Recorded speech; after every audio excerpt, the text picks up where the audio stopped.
Hello guys, तो क्या हाल चाल? बढ़िया एकदम। So I welcome you all on the elemental series of class 10 chemistry. और ये है एसिड बेस एंड सॉल्ट का लेक्चर नंबर 4। ठीक है। और यार आज हम पढ़ने वाले हैं पीएच स्केल के बारे में। ठीक है। अभी तक हमने ये देखा कि कोई चीज़ एसिडिक है या कोई चीज़ बेसिक है तो हम कैसे पता लगा सकते हैं यूजिंग इंडिकेटर। ठीक है। तो पहले लेक्चर में हमने बहुत सारे इंडिकेटर के बारे में पढ़ा। Litmus, phenolphthalein, methyl orange, turmeric, red cabbage, फिर ऑर्डर के हिसाब से पोनीन एक्सट्रैक्ट एंड वेनिला एक्सट्रैक्ट। ठीक है। मतलब ये जान गया कि कोई एसिडिक है कोई बेसिक है, कैसे पता करेंगे। ठीक है। तो यार आज हम पढ़ने वाले हैं अगर कोई एसिडिक है तो कितना एसिडिक है, और कोई बेसिक है तो कितना बेसिक है, ये कैसे पता लगाएं। ठीक है। तो यार याद है आपको कि अगर वाटर को हम आयनाइज करते हैं तो क्या निकलेगा? नहीं, H plus and OH minus. ठीक। तो एक मेन रीजन कि जो हमारा वाटर है वो न्यूट्रल है वो ये है कि यहाँ पर H प्लस की जितनी कंसंट्रेशन है उतनी OH माइनस की कंसंट्रेशन है, इसलिए हमारा जो वाटर है, जो प्योर वाटर है, वो न्यूट्रल होता है। ठीक। लेकिन अगर इसी वाटर में मैं एसिड मिला दूँ, इसी वाटर में मैंने एसिड मिला दिया, ठीक, तो जब एसिड पानी में जाता है तो क्या होता है? वो H प्लस आयन प्रोड्यूस करता है। H प्लस यानी कि वाटर के पास H प्लस आयन कंसंट्रेशन कुछ थी, लेकिन एसिड जाते ही H प्लस आयन की कंसंट्रेशन बढ़ गई तो उसे एसिडिक सॉल्यूशन बोलने लगे। मेरी बात पकड़िए कि एसिडिक सॉल्यूशन क्यों बोल रहे हैं? क्योंकि H प्लस आयन कंसंट्रेशन बढ़ गई। सिमिलरली अगर बेस में मैं बेस को पानी मिलाता हूं तो वो भी OH माइनस प्रोड्यूस करेगा, और ऑलरेडी वाटर के पास OH माइनस कंसंट्रेशन है बट उतना नहीं है जितना बेसिक में होगा। मतलब कि जब बेस को पानी में मिलाते हैं तो वहां पर OH माइनस कंसंट्रेशन बढ़ गई, यानी कि वो सोल्यूशन बेसिक सोल्यूशन हो गया। तो मैं ये कह सकता हूं कि चाहे एसिडिक हो चाहे बेसिक हो, दोनों की जो स्ट्रेंथ है वो डिपेंड कर रही है उनके हाइड्रोजन की कंसंट्रेशन पे। यानी अगर कोई एसिडिक सोल्यूशन है तो वो उसका जो स्ट्रेंथ है वो डिपेंड कर रहा है H प्लस आयन कंसंट्रेशन पे। जितना ज्यादा H प्लस आयन कंसंट्रेशन उतना एसिडिक, जितना ज्यादा OH माइनस कंसंट्रेशन उतना ज्यादा बेसिक। ठीक, इतना समझ में आ गया। ठीक। अब हम बात करते हैं पीएच स्केल। पीएच स्केल, ठीक, पीएच स्केल या जो पीएच है ना, उसमें जो पी है वो स्टैंड करता है प्रोटेंज, स्टैंड करता है प्रोटेंज, जो कि एक जर्मन वर्ड है। जर्मन वर्ड, इसका मतलब होता है पावर। ठीक। वहीं पर हमारा जो H है वो स्टैंड करता है H प्लस कंसंट्रेशन। क्या बात करें? हाँ, जो हमारा H होता है वो स्टैंड करता है H प्लस कंसंट्रेशन, यानी power of H plus concentration, ये बोल सकते हैं पीएच का मतलब। ठीक है। ये डिस्कवर किया था हमारे एक बहुत ही ग्रेट साइंटिस्ट 1909 में, सोरेनसन। बहुत लोगों ने नाम ही नहीं सुना होगा। भाई कुछ इन्वेंट किए हैं तो ग्रेट ही होंगे, जिसका नाम सब लोग जानते हैं, पीएच वैल्यू बच्चा जानता है जो एसिड बेस एंड सॉल्ट पढ़ चुका है ना। 1909 में सोरेनसन ने H प्लस कंसंट्रेशन का बेस बना के, बेस मतलब एसिड बेस वाला बेस नहीं, बेस मतलब एक बुनियाद बना के, H प्लस कंसंट्रेशन को बुनियाद बना के एक स्केल इजाद की, एक स्केल इन्वेंट की, पीएच स्केल। ठीक है। पीएच स्केल एक वैल्यू देता है, पीएच स्केल एक वैल्यू देता है, क्या? पीएच वैल्यू, जो कि इनवर्सली प्रोपोर्शनल होती है concentration of H plus ion. ठीक है। पीएच वैल्यू जो होती है वो H plus ion concentration inversely proportional होती है, यानी कि ये समझिए कि अगर किसी भी सॉल्यूशन में H प्लस की कंसंट्रेशन बहुत ज्यादा है तो उसकी पीएच वैल्यू उतनी कम होगी। अगर किसी भी सॉल्यूशन में H प्लस आयन कंसंट्रेशन बहुत कम है तो उसकी पीएच वैल्यू उतनी ही ज्यादा होगी। ठीक, समझ में आया? पीएच वैल्यू कंसंट्रेशन के हिसाब से। ठीक है। अब यहां बात समझिए, अगर वाटर की बात करता हूं तो वाटर में H प्लस और OH माइनस कंसंट्रेशन दोनों सेम होती है, इसलिए इसकी पीएच होती है 7, एग्जैक्टली 7, ना कम ना ज्यादा। ठीक। क्या होता है ये? न्यूट्रल। न्यूट्रल। ठीक। अगर मैं एसिड की बात करूं, एसिडिक सॉल्यूशन, तो इसकी पीएच होती है लेस देन 7। ठीक। क्यों?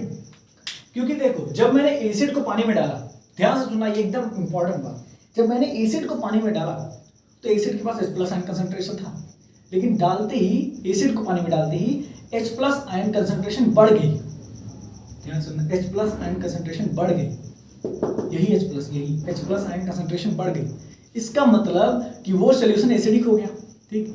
लेकिन वो एसिडिक है ये बताएगा कौन? पीएच वैल्यू, और पीएच वैल्यू उतनी कम होगी क्योंकि कंसंट्रेशन जितनी ज्यादा पीएच वैल्यू उतना कम, क्योंकि इनवर्सली प्रोपोर्शनल, ठीक। इसीलिए एसिडिक सॉल्यूशन की जो पीएच होती है वो कम होती है क्योंकि H+ आयन कंसंट्रेशन में ज्यादा होता है, तभी तो एसिडिक हुआ यार।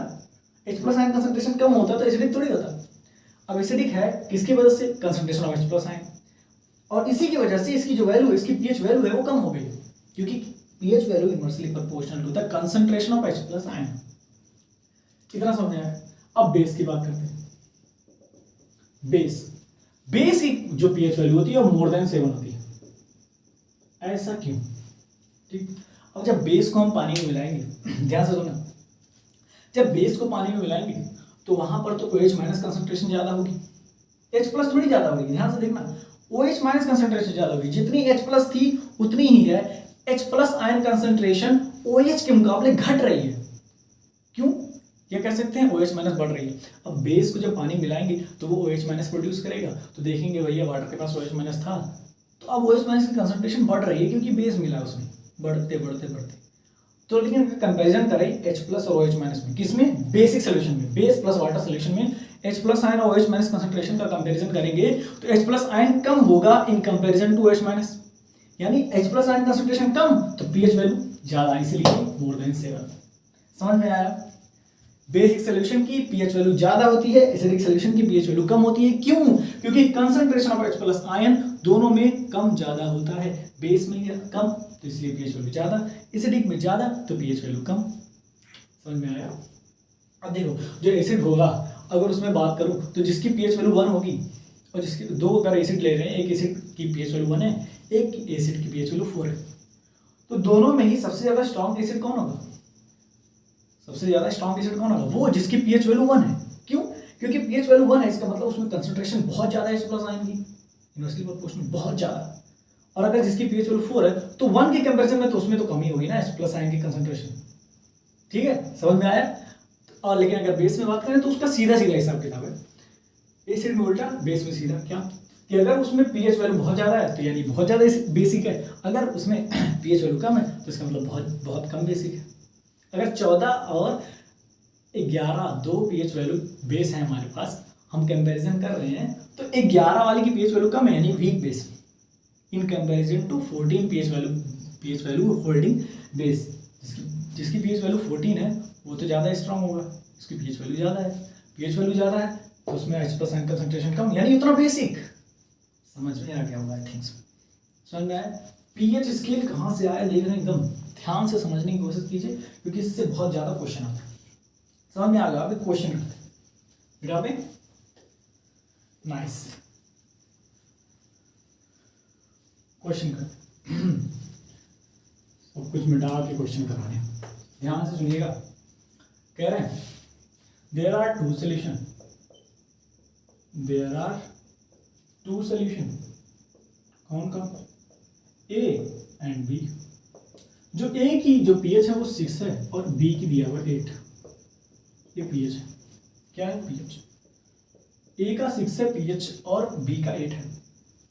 क्वेश्चन देखिए, क्वेश्चन देखिए, कह रहा है which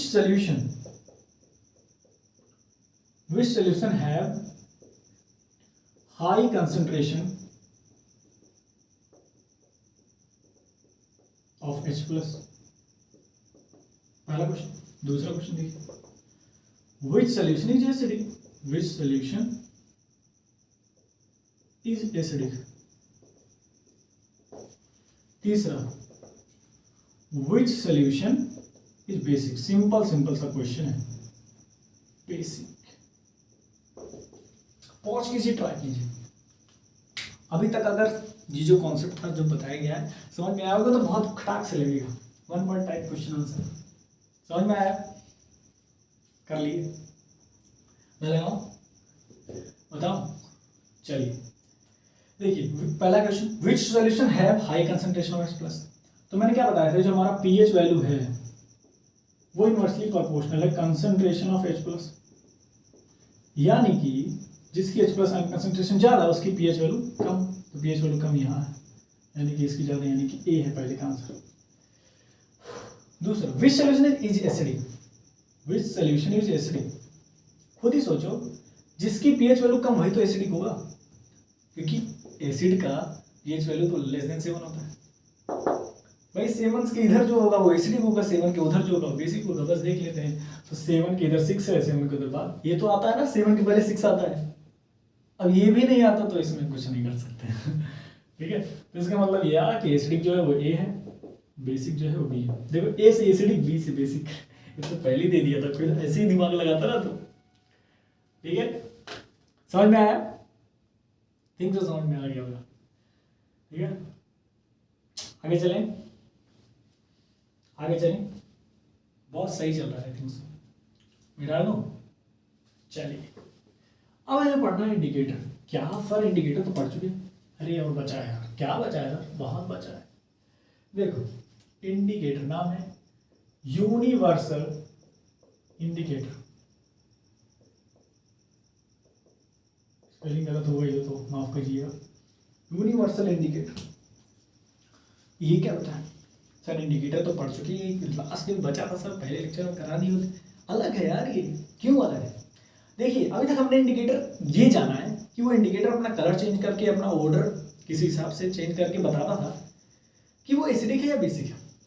ये इंडिकेटर क्या है? Mixture of indicator, mixture of general indicators, mixture of general indicators, ये उन सब का मिक्सचर है। और ये क्या बताता है सर? tells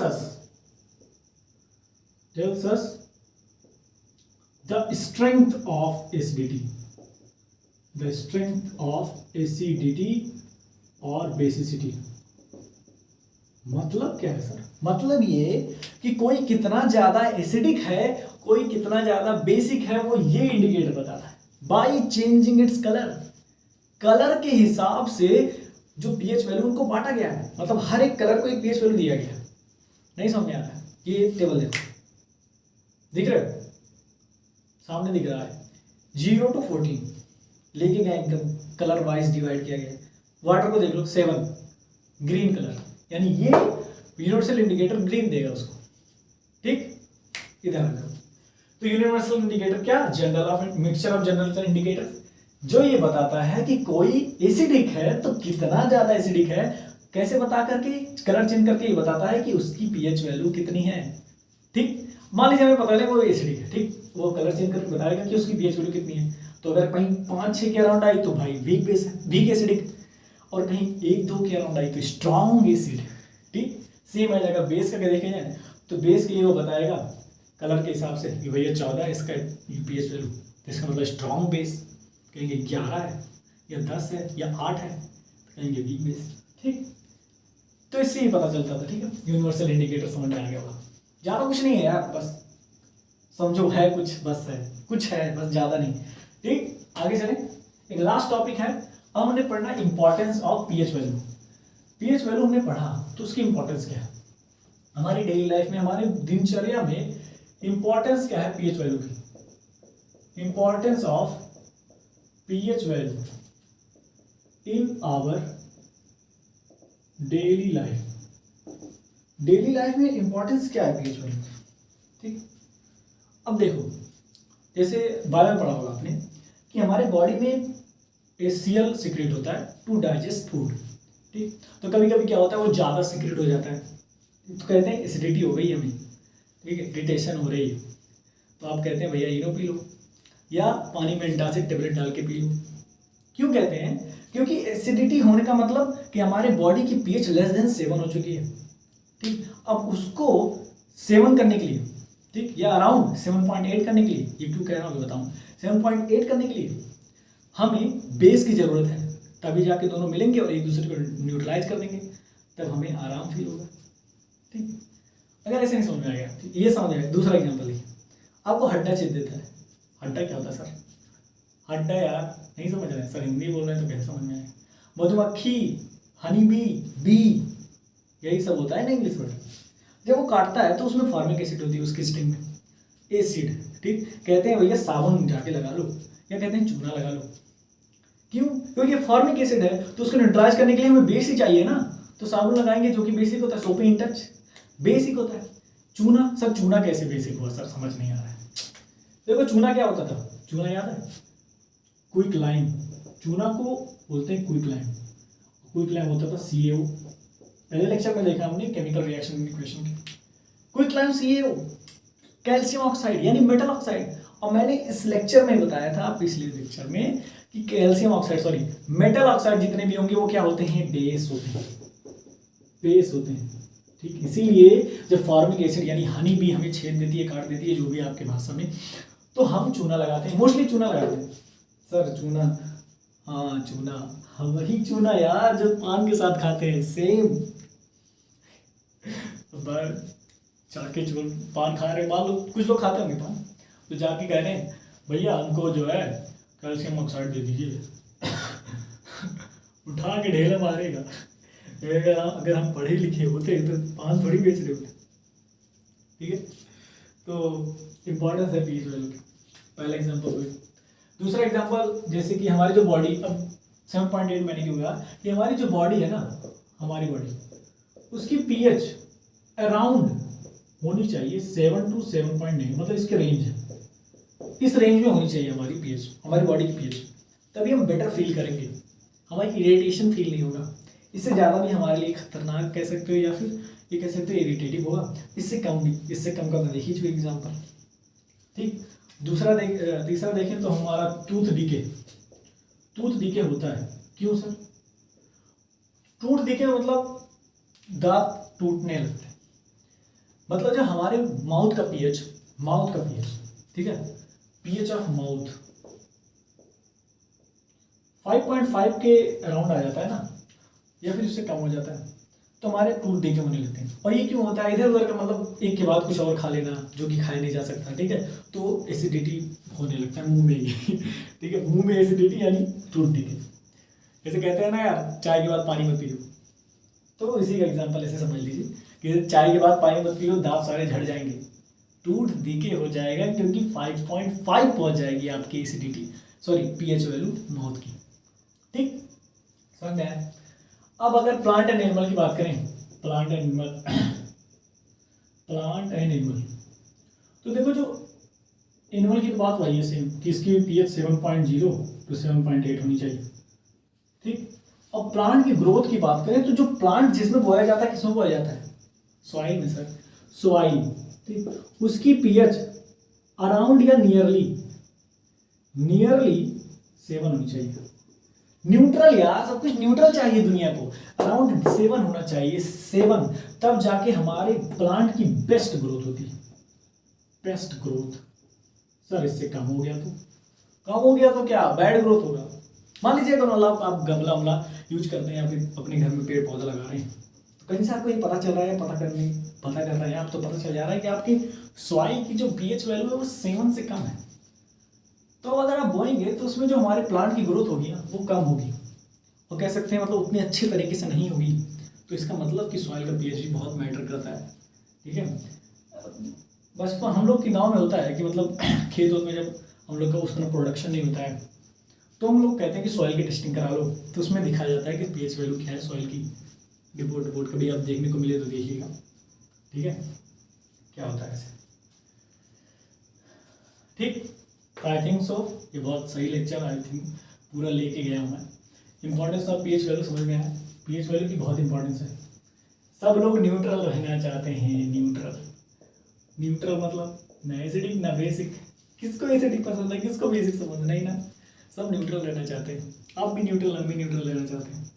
ठीक, तो यार अगर ये कॉन्सेप्ट वो जो H+ और ये स्मैथ कंसंट्रेशन का कॉन्सेप्ट, तो मैं कहूँगा उसको रिमाइंड करके एक बार और देखिएगा। अगर समझ आ गया है तो फिर अच्छा है, बट फिर से देखिए तो थोड़ा सा फील और आ जाएगा। ठीक है, बाकी इसके क्वेश्चन आप लगाते रहें, ढेर सारे एग्जाम्पल क्वेश्चन मिलेंगे आपको बुक में, उसको लगाइएगा।